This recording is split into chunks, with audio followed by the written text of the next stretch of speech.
And we know the LA scene when it rains for a couple days, people can't find their house, their car, their way here. There's a tree in the middle of my roadway. I did that. Sorry. I'll keep talking, but apparently that was a poll. My name is Peter McAllister. I'm the Dean for the College of Arts and Letters. And what that sort of oversees is we have 8 departments and 8 centers, and it includes TV, film, media, certainly music, theater, dance, pre-law, English for 27,000 students. Cal State LA is changing how it works. We're going from the quarter system to the semester system, so we're going to actually join the rest of the world. So we'll start in August, not late September. And right now, today, on this weekend, we are actually in the middle of closing our year, so we're still into 3 weeks of events, all sorts of things. All right, gentlemen and ladies, I like that. So I want to welcome you here. We have a lot of great things planned. Of course, that's our privilege to provide a great number of facilities. So you'll be seeing rehearsal spaces, black box spaces, a lot of the different food groups that we can help you with through the day. And as well, an awful lot of facilities that are in sort of renovation stage or at a level where we know we need to do some things, but we also have some very, very strong state-of-the-art facilities and spaces. All in all, in the Arts and Letters College, we have 30 media spaces. We just signed 16 arrangements, alliances with major corporations like Sony, Avid, and others. So you'll see us by next year move quite a bit up in terms of technologies. And I think maybe different lighting software or something like that. So with a campus that's really slated for 27,000 students, around 4,000 of us are here all day, every day as staff, administrators, faculty, and support directors. So with that, I want to welcome you. You have a great day planned, and I'd like to bring to the podium Brian Kite.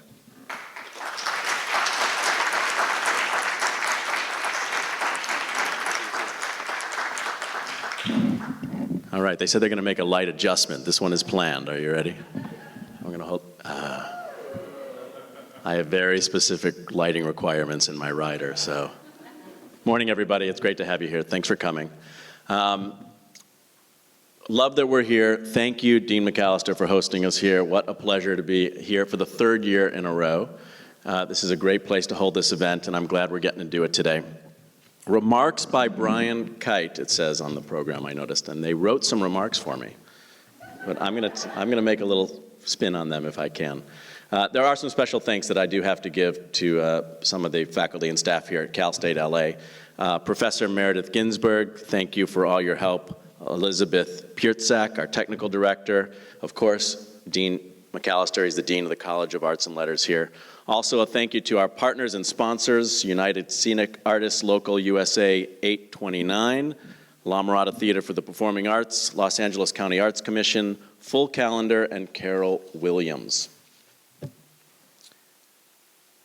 says in our post-event surveys, attendees say that the #1 thing they like about LA stage events is getting together and meeting people, the best benefit that we have. So LA Stage Day is certainly about that. It's about convening all of us together, getting us in a room, getting us in these sessions, talking to each other and saying hello. We got great speakers, great panelists, including our keynote speaker, who you're going to meet in just a moment.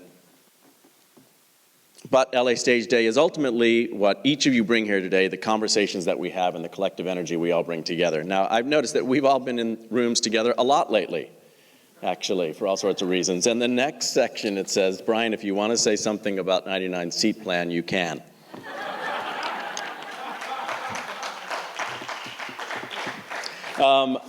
And today is not going to be as much just about that, but it is nice, I think, to get together and think again about the art and about what we all do together. If many of you saw the article about Terrence McFarlane in American Theater magazine, and I'll talk about Terrence in just a moment, he talks about so many people in the community, including himself, being accidental arts administrators, right? Many of us started as artists, and we still are artists, but we spend so much of our time being arts administrators and running the organizations and making sure all of our artists are taken care of and making sure that audiences come and see quality work in a quality setting and care about what we do every day. So today is about that. It's about all the fights that we've been having in a way. And I love that I feel so energized and part of this larger community again. You know, things like the 99-seat plan struggle, whichever side you're on, certainly brings us together, forces us to talk to each other, and keeps us energized about what we care about. And the passion that everyone has fought with on this issue and will, I think, continue to perhaps fight with, eventually reflects in the arts, and I'm grateful that we have a chance to do it together. More changes. It says, after 11 years as the leader of LA Stage Alliance, Terrence McFarlane is not here today, not just because he has a new job as the Associate Executive Director at Valley Performing Arts Center at Cal State Northridge, but also because he's traveling in Europe right now. Was that distaste for Europe, for Terrence, or for the fact that he's not here? That he's not here, right? And he's doing well and still helping us on a daily basis with LA Stage. Terrence did step down after 11 great years. He has led us through lows and highs and kept LA Stage Alliance going. Right now, as an update for LA Stage, we are engaged with Karen Constein, who's been engaged as a consulting interim director. And she's giving some time. The truth is, LA Stage staff is doing a ton of work right now to keep everything going, and I am so grateful for their hard work every single day to put up an event like this right after Terrence left is absolutely incredible. All our programs still going strong, and it's a great thank you. I want to make sure to thank the staff, and there'll be more thank you later in the day, but they are doing an incredible work keeping us going. The board is engaged, figuring out what we want to do next with LA Stage, figuring out what type of leader we want, and then we're going to have a search committee put together to find that leader. We've already had some great candidates step forward. They're very interested in the position, and I have great hope and excitement about what's next for LA Stage Alliance. We have other sister organizations here in LA now who we're working with. We have to look at the entire landscape, see where we fit into that. We've always been the group that, I see when I step back I got louder. We've always been the group that thought about the field, supported the artists, and kept things moving forward, and that's what we intend to keep doing, figuring out programs, ideas, and tools that will help all of us do our jobs better. Thank you. So more information coming soon on Terrence and on Terrence's departure and what's next for LA Stage Alliance, but great things coming. Speaking of great things, the arts journalism website and program is coming back in a new form.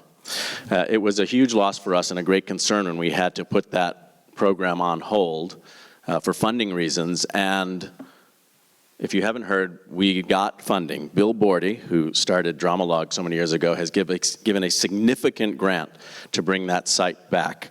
He gave the grant in honor of 3 late members of the LA theater community, Lee Melville, Polly Warfield, and Lars Hansen.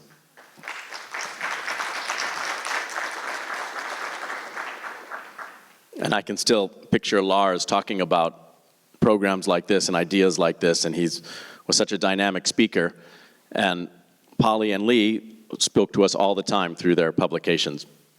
The new digital publication is going to be called At This Stage Magazine. It's going to cover greater LA performing arts organizations, artists, and events, with a focus on innovation and risk-taking within the community. The magazine's content will include short and long-term features, interviews, artist profiles, sector news, and various forms of visual media, videos, galleries, cartoons even, that highlight the vitality and diversity of greater LA stages. So you'll be able to find the magazine online starting June 1st. It's coming up at www.thisstage.la. Danny Oliver is going to lead our efforts in launching the magazine and curating and editing it as we move forward here. Super excited to have Danny doing that. This is going to be great. This is exactly what we needed and what we hoped for and wanted. It's going to pull all our information together, keep us in touch, and get LA Theater back focused exactly how it should be in publication. So looking forward to that. I hope you are too. Are you ready for me to introduce? That seems like remarks. I think I did it, right? Remarks. It's just remarks. I am so excited to introduce our keynote speaker today, Ben Cameron.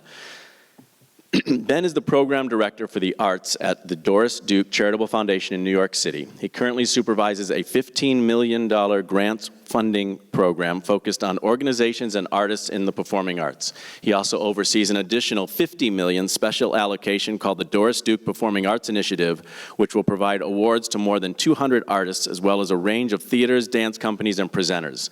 He previously served for more than 8 years as the Executive Director of Theater Communications Group, that's TCG, and 4 years at the National Endowment of the Arts, for the Arts, including 2 as Director of its theater programs. Ben has served on a number of nonprofit boards, including those of the National Arts and Business Council, American Arts Alliance, and Grant Makers in the Arts.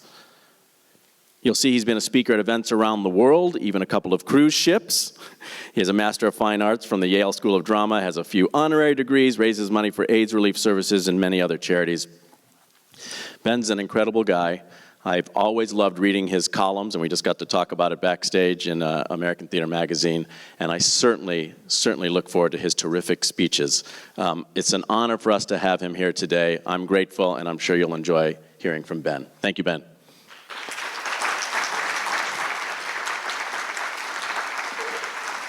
Thank you. Thank you all very much. Thanks for that lovely introduction, and it's great to be back in LA, a theater community I admire intensely, and for the Alliance, an organization that's always been a great partner.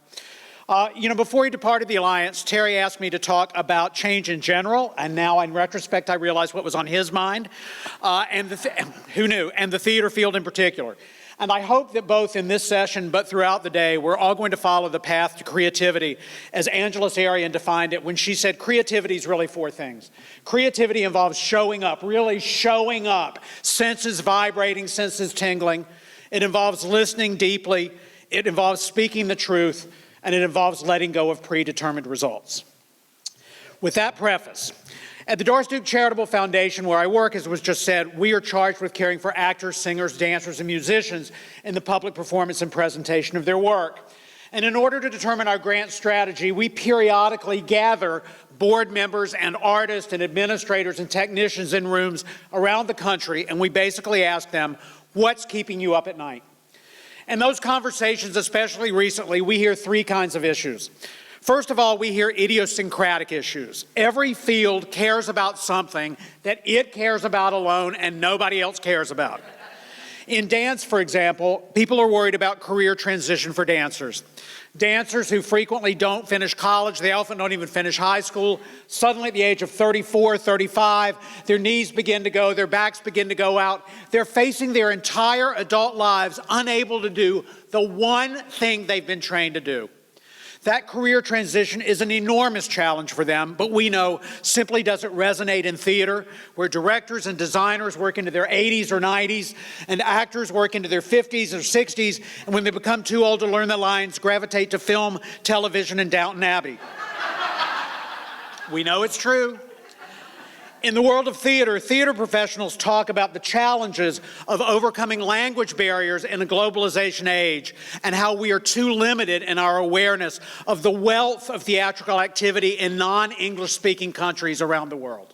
Clearly not an issue in jazz or dance. Second, though, we heard what we call chronic issues.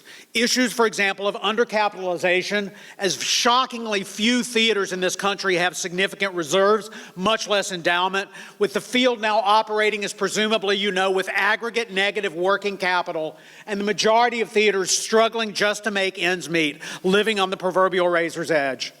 And, of course, as you all know, undercompensation not only of artists, but of managers, technicians, and administrators. Indeed, when we talk in this country about the philanthropic sector, and we talk about corporate philanthropy and foundation philanthropy and government philanthropy and individual philanthropy, we all too often fail to articulate the single largest charitable sector of all.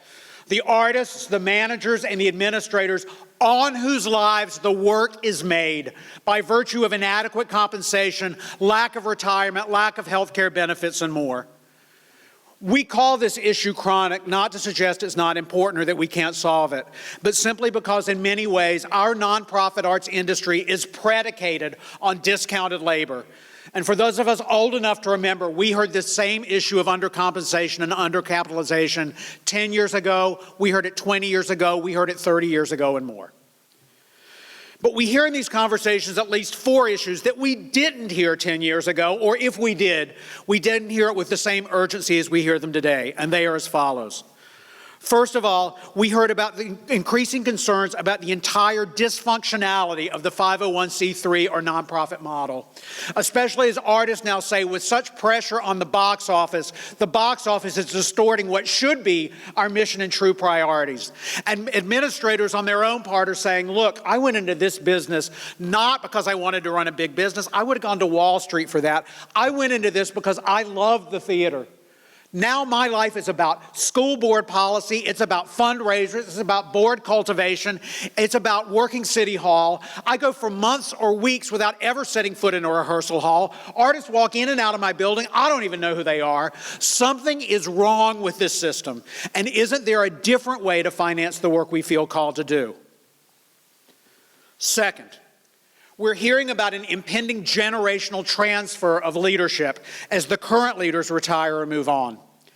A famous foundation report said that by 2012, 75% of nonprofit leaders in all nonprofits, not just including the arts, will have left their jobs, citing number 1, fundraising, and number 2, exhaustion from working with boards as their primary reason for leaving.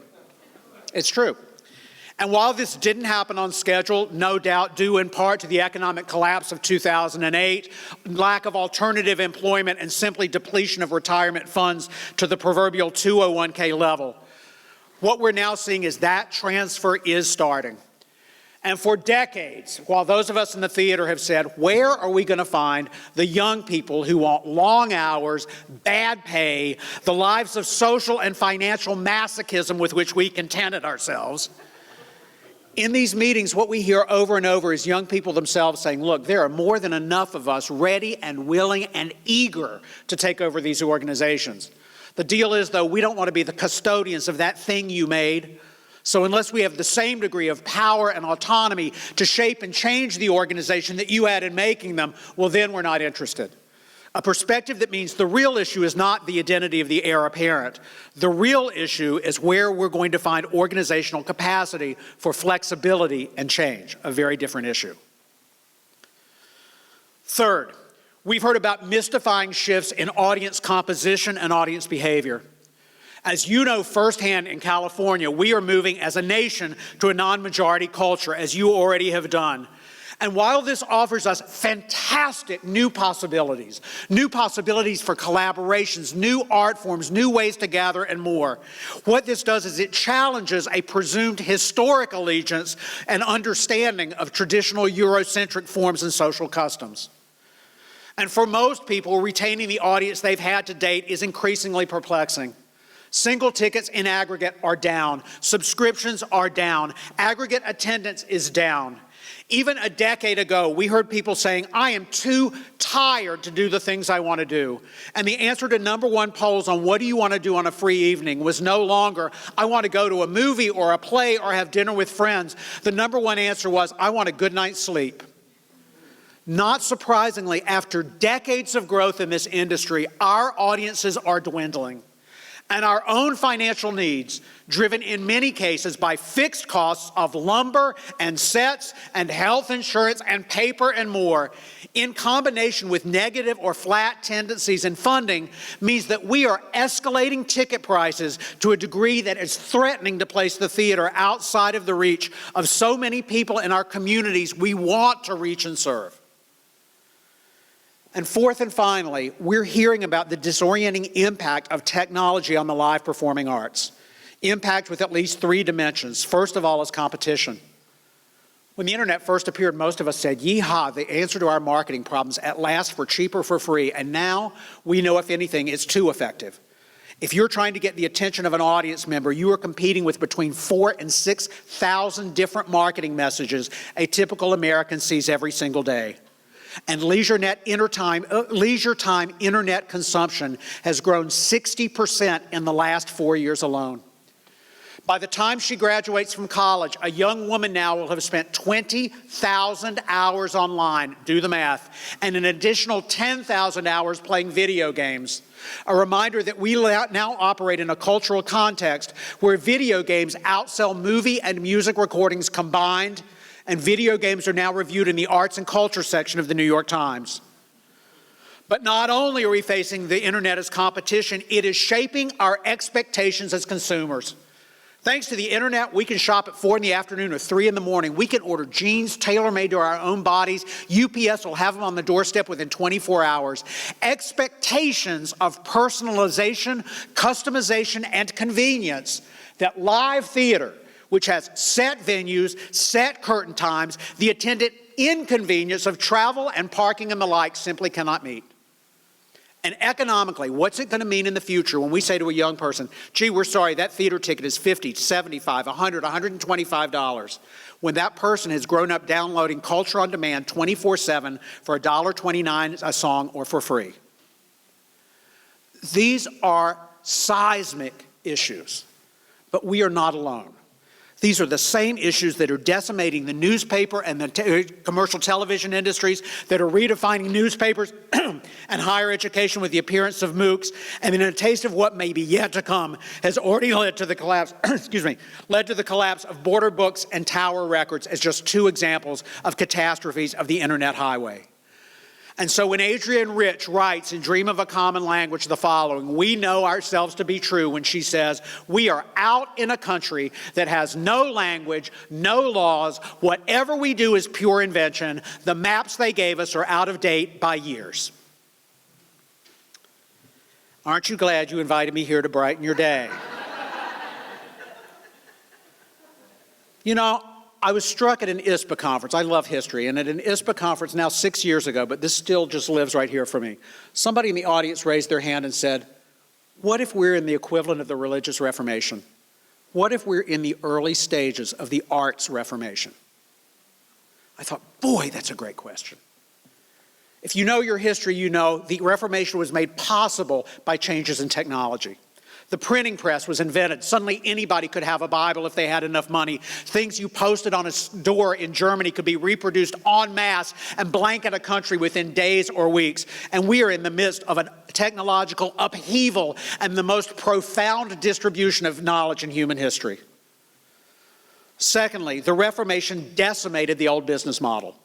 If you know Russell Willis Taylor from National Art Strategy, she's been known to say, the Reformation was a great time to be a land buyer and a rotten time to be a monastery. And on some level, we need to look at each other and say, is the Lort Theater the monastery of today? You know, but at its heart, the Reformation, I think, challenged the necessity of intermediation. The fundamental question of the Reformation was, why do I need a priest to intercede for me with God? I should be able to do that myself. A question that's having a direct parallel today as people are asking the question, why do I need a professional artist to have a creative artistic experience? At its heart, the Reformation challenged this notion of intermediation, and in doing so, reconceived and broadened the universe of where religion could operate, how religion could operate, with what practices it would operate, with new roles for professional clergy, new opportunities for lay people to assume responsibility for their own common spiritual future. Today, we are comparably seeing an explosion of new practices, of new opportunities, of new rituals and relationships, and of challenges to old assumptions. We're seeing the blurring of what had been formerly a very clear and rigid divide between professional and amateur artists. We're seeing the emergence of what people are calling the pro-ams, avocational artists at one end of the spectrum doing work at a professional level. You see their work on YouTube, in film festivals and dance competitions and more. And at the other end, what we're calling the hybrid artist, professionally, vocationally trained artists who no longer work in the opera house or the symphony hall or the theater, not out of financial necessity, but because they believe the work they are called to do cannot be achieved in that hermetic arts environment. This blurring of lines and this emergence of hybridity is expanding our sense of what is aesthetically possible, even while it's decimating the presumed ability of traditional cultural institutions to set the cultural agenda. Firsthand, you all probably know, because of the Irvine, a seminal report from Alan Brown, which actually now is saying we need to redefine how we think about audience in this emerging time. And Alan has actually defined audience interaction now as a 5-band spectrum. A spectrum that begins on one end with the performance. You go to see Master Builder or Hedda Gabler or Shakespeare or a brand new play, but essentially the performance where the artist performs and the audience watches. Slightly one step to the right in a new band, you have what he calls the elaborated performance or the elaborated exhibition. The performance enhanced by study guides, program notes, lobby displays, talkback sessions with actors, Q&As with the playwrights, etc. Essentially experiences or materials that are designed to contextualize or enrich the experience, but one in which the authority of the artist is still maintained. But then a bright line of sorts is crossed. One in which the audience expects to exercise increasing degrees of both curatorial and interpretive control. First, you encounter what we call the co-curated arts events, where the audience actually has a say in the very choice of the work to be presented. The Classical Theater of Harlem, for example, recently offered 5 staged readings and asked the audience to vote on which of the 5 plays should be fully produced in the next season.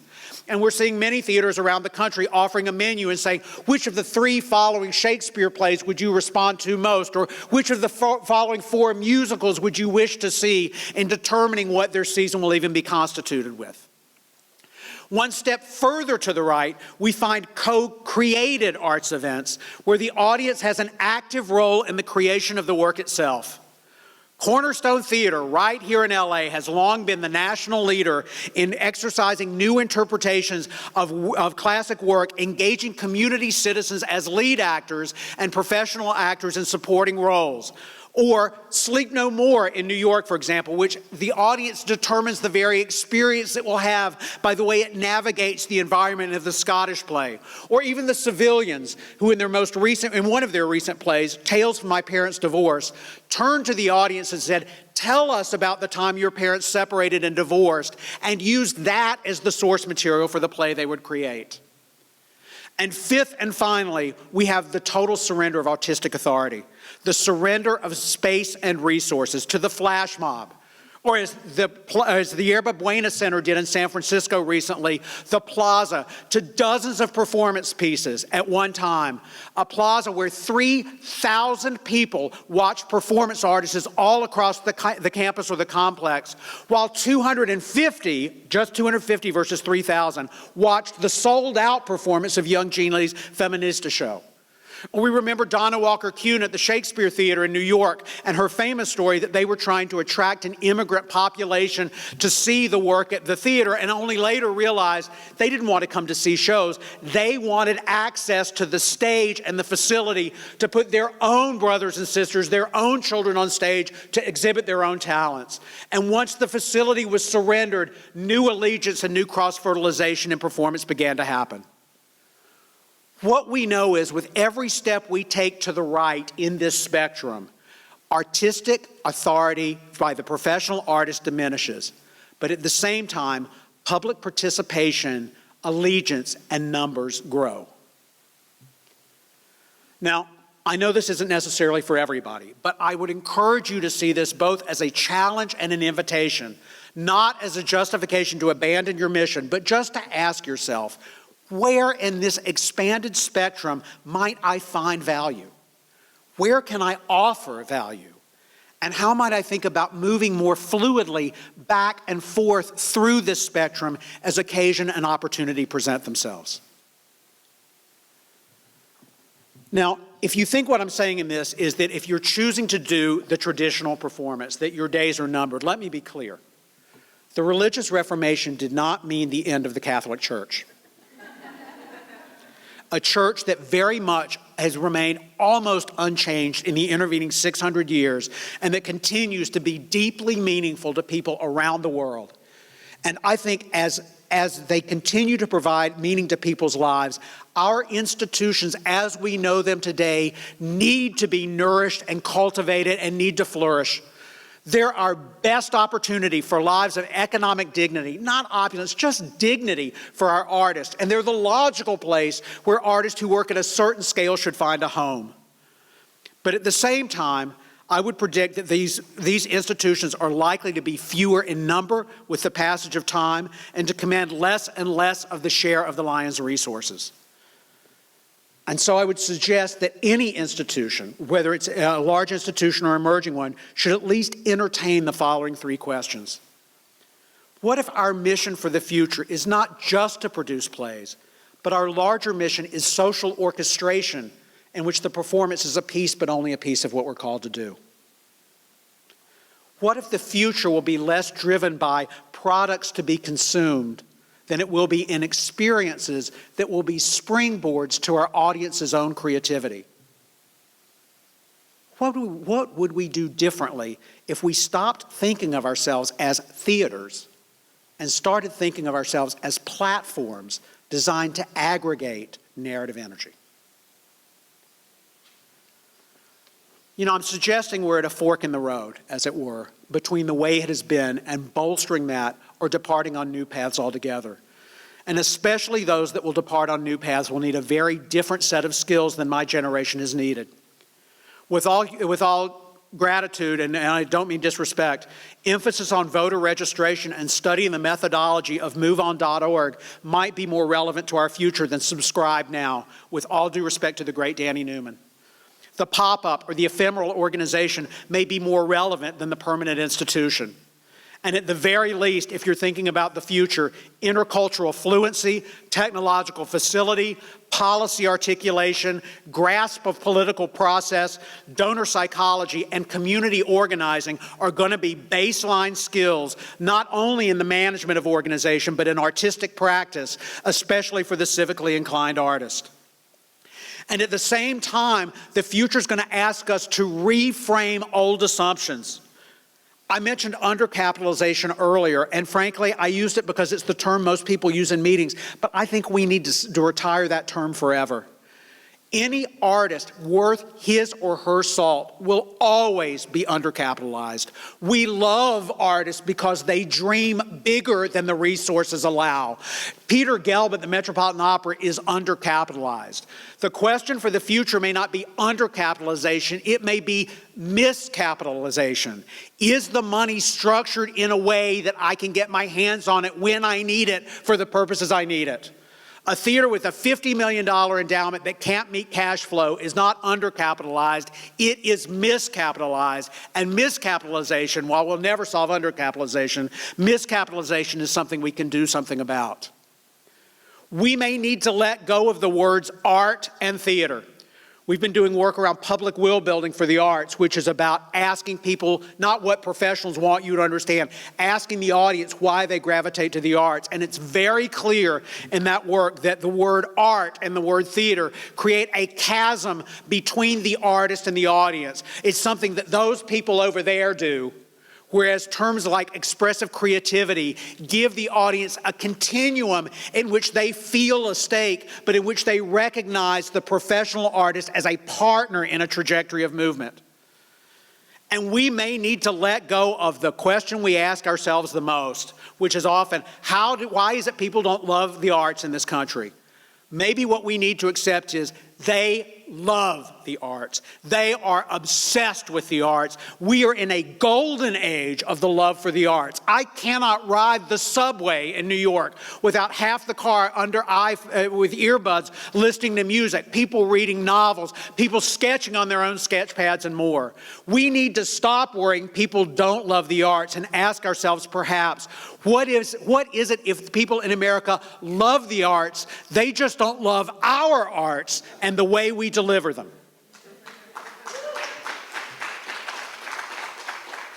If we have the courage to seriously face and tackle these questions, I think we have the opportunity to cross from the arts reformation to an arts renaissance, a renegotiation of old ideas to reach a new consensual reality. And so let's start by asking, so how do we get there? You know, those of you who have heard me speak before, especially in decades past, know that for many years, ever since my experience at Target stores, I've always tried to emphasize the value proposition. What's the value we offer? And I've always said theaters need to be able to answer three questions. Number one, what's the value my theater offers my community? Number two, what's the value my theater alone offers or my theater offers better than anything else? Because in this economy, especially, second-rate or duplicated value will not stand for long. And third and finally, how would my community be damaged if my theater closed its doors and went away tomorrow? And I've always said, if we can't answer those questions, our theaters can only attract the loyalty of the people already in the seats. But you know, with the passage of time, I've started to think these questions are too self-referential. They ask us to interpret our community through the lens of our current behavior. And so now I think maybe there are four better questions. These questions are, number one, what is the value of theater? Not my theater, theater, live enacted narrative conflict. What is the value of theater for my community? Question number two, what is the value theater alone? Theater has better than anyone else. Question three, how would my community be damaged if theater went away tomorrow? And question number four, how might this let us jettison old behavior that is no longer serving us or will no longer serve us, entrench and firm and build up the things that are working, and expand ourselves to imagine the new possibilities far beyond what we might have seen. This and everything I've said today asks you to think significantly about change, enormous change, perplexing, confounding, depressing, exhilarating, and thrilling change. And as I round for third and head for home, for those of you who are baseball fans, I want to just share with you a very practical experience that they taught us at Target stores when I worked there, or Target, about how to think about change. Target teaches its executives about change by putting them in a room and saying, find a partner. And if we had a flat room, we might even do this, but I'm asking you to mentally go through this exercise and imagine yourself doing it. It begins with them saying, find a partner. Now look deeply at your partner in total silence for 60 seconds. Go. Now you're supposed to look at everything about your partner, just not the face, everything. Front, back, polite places, impolite places, etc. The room always is there's whispering, there's giggling. It's very hard to do. Some people think the 60 seconds flies by. Other people think it's interminable. But at the end of the 60 seconds, they say, now turn your back on your partner and change 5 things about your appearance. Most people do pretty well about this. Typically, men will loosen their tie. Women will take off an earring. Somebody will take off their watch, et cetera, et cetera. They say, turn back to your partner and find the 5 changes. Most people have been able to make 5 changes, and people are, to some degree of success, able to find them or not. Then they say, turn your back on your partner and change 10 more. And you can't undo a change you make. So if you took your watch off, you can't put it back on. As many times as I've seen this exercise, it's like textbook. Somebody in the room at this point will always say, I did not dress for this. Do you want me to strip? It's classic. They say, well, then do as many as you can, but try to get 10 done. Not everybody can even find 10 to do, but then they turn around. Certainly people don't do as well. And then they say, turn your back on your partner and change 20 more. At which point the room goes, and the facilitator, in fear for her life, says, okay, let's come back and talk about why what we've just gone through is a paradigm for how you need to think about change. Men put their ties back on, women put their spike heels back on, everybody gets dressed again, and we come and sit down. And then they say, okay, so let's talk about why this has changed. First of all, when we told you to look deeply at your partner in silence and didn't tell you what was coming next, the anxiety level in the room skyrocketed. Change always provokes anxiety. If you are not anxious, you are not really thinking about change. And rather than thinking that anxiety is a sign you're on the wrong road, as a leader, you need to recognize this is an inevitable byproduct of the process you're entering. Secondly, change is ever accelerating. We went from 5 to 10 to 20. The next one was going to be 40, and then we were going to 80. And while we wish we could tell you the world is slowing down, we know it's doing anything but. Within this time frame, moreover, people work in very different time signatures. Some of you felt 60 seconds went quickly. Some felt it went forever. And typically how this will play out in a theater is, in a time of budget constraints, the senior staff will go in a room and agonize and work and rebudget and cut and rebudget, and then come out to the staff and say, times are tough, we've tightened our belt, and we've decided to end the new play program. 20 people in the room go, Yahoo! I always hated that damn thing. We never found a good play anyway. While another faction in the room would go into deep mourning. That was the central reason they loved your theater. And being able to manage this very different time response of instant acceptance versus a group that will need weeks or months to accept is part of what you need to expect. Third, when confronted with change, people respond in a competitive, not a cooperative mode. When we said make 5 changes, no one in the room put their shoe on top of their head. No one said, what are the 5 most obvious changes I can make that my partner cannot miss? Everybody instead said, what are the 5 most subtle changes I can make that they'll never find? No one said this was a competition. You were asked to change, and you responded in a competitive rather than a cooperative mode. Next, people transfer change as loss. I took off my watch, I took off my shoes, I took off my earrings. Do you want me to strip? When asked to change, people see change as loss. And for me, the next 2 are the most powerful. Lesson 5, the reason you got stuck at 20 or at 10, in fact, some of you found 10 hard to do, is when asked to change, people typically can only focus on the resources they already control. If Brian and I had been partners in this exercise and we were going to number 10, and I stopped focusing on me with Brian and I turned instead to Megan and said, Megan, give me your name tag, I'm giving you my jacket, and you back here in the blue, give me your eyeglasses, I'm going to give you my cufflinks. And if I can turn my attention from what's mine to what's ours, we could do 20 or 40, we could be here at 4:30 in the afternoon coming up with new combinations. And finally, the second the pressure to change is removed, people revert to old behavior even when that's a less comfortable place to be. The second we said game over, those women put those spike heels right back on. I've never had a pair on, which will surprise some of you, I know, but I never have. I hear they're uncomfortable. I can tell the women in the room, ties are not a walk in the beach. We were more uncomfortable at the end, but the second we said game over, we put all those things right back on, even though we were more comfortable at the end than we were at the beginning. Change involves small incremental steps, celebrating progress going forward, even while the pressure to change is never removed. You know, I want to close by saying if we can manage change, which will be, I think, in many ways, the core skill that will separate those from flourish from those who fail, then I think we have a great, optimistic, and hopeful chapter ahead of us. And I am very optimistic about the future of theater in this country, even though I know at many times today I've not sounded like that. You know, I'm cheered deeply by the fact that 128,000 students every year graduate with college degrees in the arts, a number that is growing at a 30% rate every decade. I am cheered that while live arts attendance is plummeting, arts participation, people who access the arts through the media or through YouTube or through radio, and participation defined by people writing their own songs, singing their own music, making their own dances, especially now with technology, making their own films. Arts participation in this country is exploding at an exponential rate. I am cheered that for the first time in its more than 200-year history, Harvard has announced they will award an undergraduate degree in theater, the first time they have ever done so. And I am cheered that a coalition in Minnesota had the sense for the arts to take the back seat, but to position the arts along with clean water and wildlife as an endangered species that needed to be protected for its children.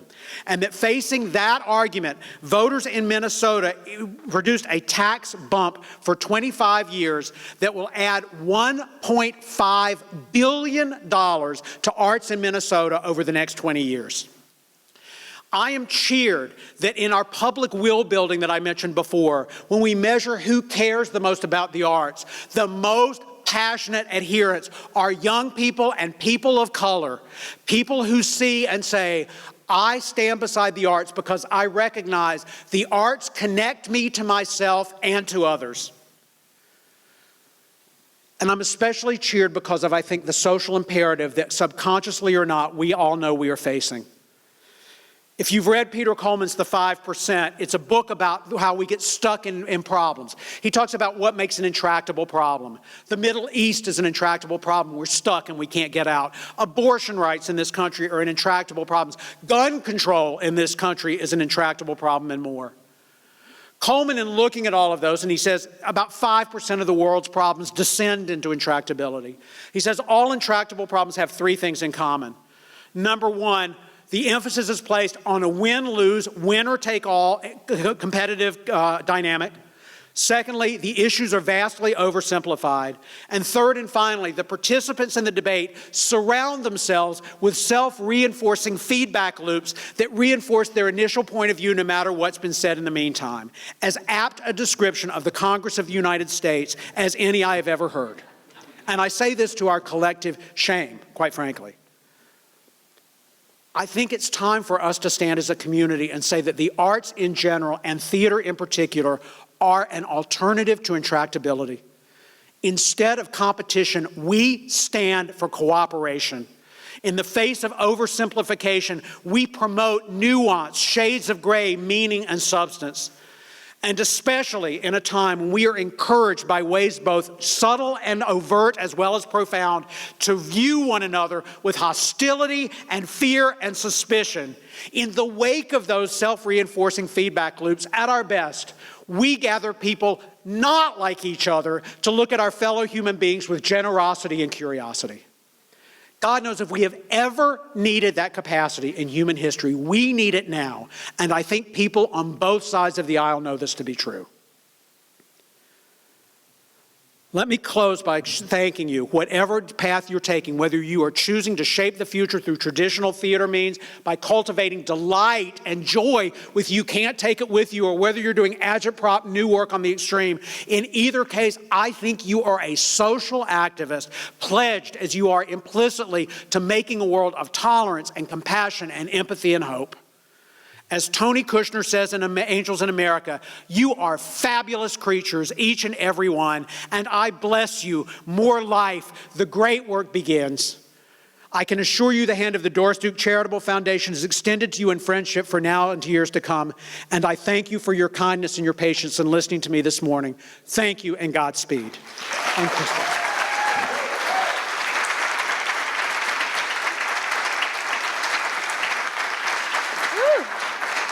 Ben Cameron, everybody. I hate to follow that, but luckily I only have a couple of housekeeping information to share with you. I'm Crystal Diaz, LA Stage Alliance's Events, Community Programs, and Development Manager, and I know many of you have just as long titles and slashes to your email signature. So I just wanted to let you know, when you checked in today, you received a badge, only a badge. And on the back is the schedule for the day, and you'll see maps on easels around the venue here. But we've also pinned our maps digitally on Facebook and our Twitter page. And you can download the free app Guidebook and find our digital conference online. It's new this year. We're very happy about it, and it's something that our intern introduced us to. Love interns. So it's an effort to reduce waste as we try to be more responsible to our environment. And you'll see we have the big tubs of water. Please feel free to refill your water bottles if you brought. And do let us know your thoughts about that on the post-event survey that we'll send to you. And before I forget, we are very lucky because our keynote, Ben Cameron, will be with us the whole day. So you can find him in the courtyard during the breaks between sessions. He'll also speak at the end of the day as well. So we are so lucky to have him for the full day. So take advantage of that. After this, we're going to need you to quickly make it to the first session. It starts at 10:45. So after this, I ask you to please rise, and if you want to talk to a friend, hopefully they're going the same way you are, because we're going to get to those sessions. They're only 75 minutes long. A note on the audiences, the Growing Your Audience session, Audiences Everywhere with Matt Lehrman. That is a double session block. It's not a repeat session for blocks A and B. It's a double session. Do go check that out. And even if there's another session you want to go to, don't be afraid to head over there for one of the blocks. But I do encourage you to begin the day with him if that's something you're really interested with. We also have a table out here for postcards, business cards. Drop some of yours, get some other ones there. Today is about sharing with each other, so please do that. Also, our sounding board, the interactive activity outside. We're taking your photo, we're getting responses to some questions, prompts. Please feel free to keep going back to that throughout the day, adding more quotes, or we'll have a different question later on in the day. So please do keep building that. We just like to see your faces too. And I also want you to know you're choosing your own lunch today. You have 30-minute breaks between sessions, so you choose your lunch. We will have 3 food trucks down in lot 6. When you exit this building, make your way down to the left. You can take the stairs, or there's an elevator. They'll take you down to lot 6. 3 food trucks. We're going to have a French food truck, a Yala Mediterranean food truck, and we have the Kogi truck. So head over there, noon to 4. Many of you probably already found the Starbucks that's on the other side of the plaza. And there's also a food court with some options that will close earlier in the day. But I do encourage you to find those options and then bring them back to the courtyard so you can keep talking with everyone here. And social media, guys. We have our hashtag on the front of your badge, hashtag LA Stage Day. Keep these conversations going, even with people you're not in the room with. Posted digitally, it's there. I still like going back to years prior for this day and looking at what's up there at hashtag LA Stage Day. And I just like to give my special thanks to 2 people who volunteered so much of their time to make this event happen. First is Kylie Horan. She's a senior at Cal State Riverside, and she's our community outreach and events intern, and she's brought so much to this event, including guidebook and the interactive activity outside. So if you find her, she has a shirt. She's very enthusiastic and fun. Pat her on the back. She's doing a great job, and I'm sure you'll see her in our arts community post-graduation. And also our wonderful volunteer coordinator, Maggie Blake. We love her, and both of these young women have done such mighty jobs in helping to bring today to light. Also, staff, we're wearing LA Stage Day shirts. So if you have questions for us or if you just want to chat, you'll find us around. All right, guys, without further ado, please get to session A. Thank you.